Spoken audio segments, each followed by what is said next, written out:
So I have done some things. I was right about getting rid of. I was almost right about this webbing here. It's not 100% necessary, and it's not protecting that much to begin with. What I was not correct about was these rivets being in the leather down here. That they were not. Now I'm going to.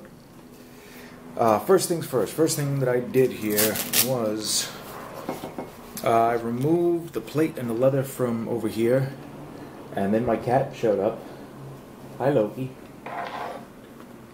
You're helping again, aren't you? Why are you so helpful all the time?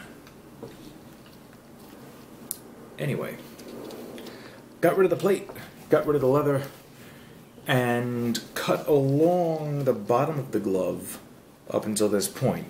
Reason for that being that when I tuck this under and I tighten this around here, this has got some place to go. It's got some relief.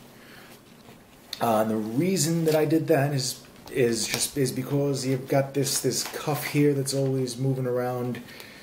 Sparring gloves figured this out with their cuffs, and that if the cuff of the gauntlet of the glove is tight enough around your arm, Loki, he is an aptly named cat. You are a troublemaker. Then you gain the mobility in the wrist because something about you not having to fight all this movement here and there and everywhere. That was the first thing I did. It feels better. It feels good. It doesn't feel as if the glove is sliding around at any point. Second thing I did was, once again, I cut this as open over here, and I'm going to add some kind of plate that'll just sit over here, just so, I don't know, if something lands directly in here, I'm not gonna break my thumb off. And also with that, I'm going to add some kind of protection that strings between the main shell of the glove and this wrist cuff, because even the glove as it's sold does not have any protection whatsoever on the bones of the wrist. With no real way of reconciling that, which makes me a little uneasy. Lastly, of course, is my cat in the way again. Thank you, Loki. Is the bifurcated fingers, making this a three-fingered glove. My biggest issue with the glove as it comes, and I'll grab the right hand.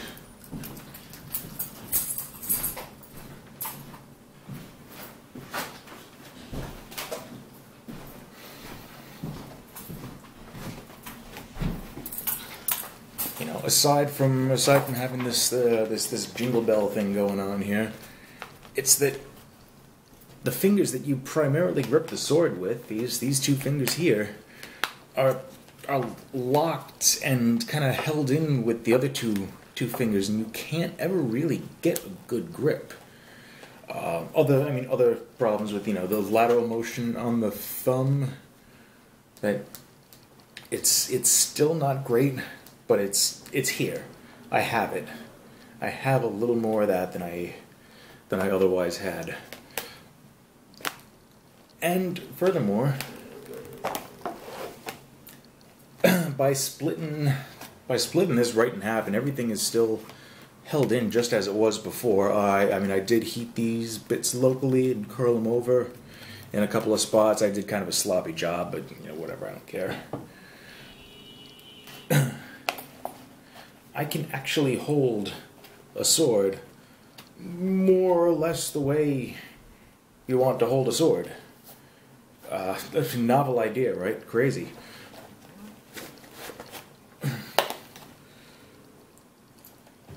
Whereas in the original case, I'm forced into this sort of hammer grip that makes transitioning guards really, really difficult, and honestly reinforces a lot of kind of shitty habits.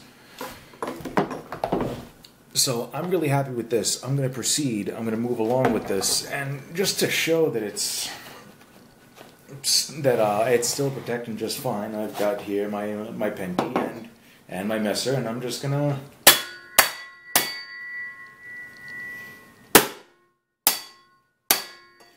even coming right down on here.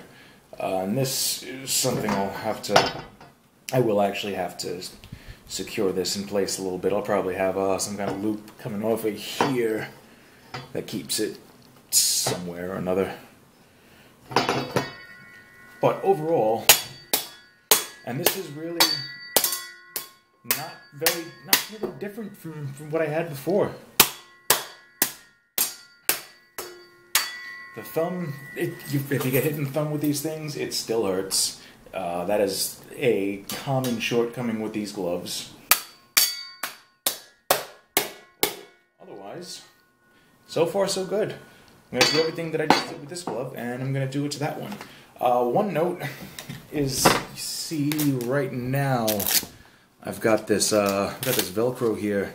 That is temporary. I just have that hot glued in place for now, and what I want to ultimately do is use the sort of ratcheting straps that you find on roller skates. So I've got this rigid line to keep everything straight and keep everything in place, and this way all I have to do, presuming I'm wearing gloves, is squeeze, tighten, and to loosen I just have a little thing to lift. And I think so far this left glove is just worlds ahead of where it was before. I'm really happy with this so far. And yeah, can't wait to get through the other one. And once I do that, I'll probably make some kind of video of me transitioning through guards and shit like that. Like, so far it's looking like I can hold my sword in Nibbenhood, which is not feasible with these in their stock models. So yeah, excited.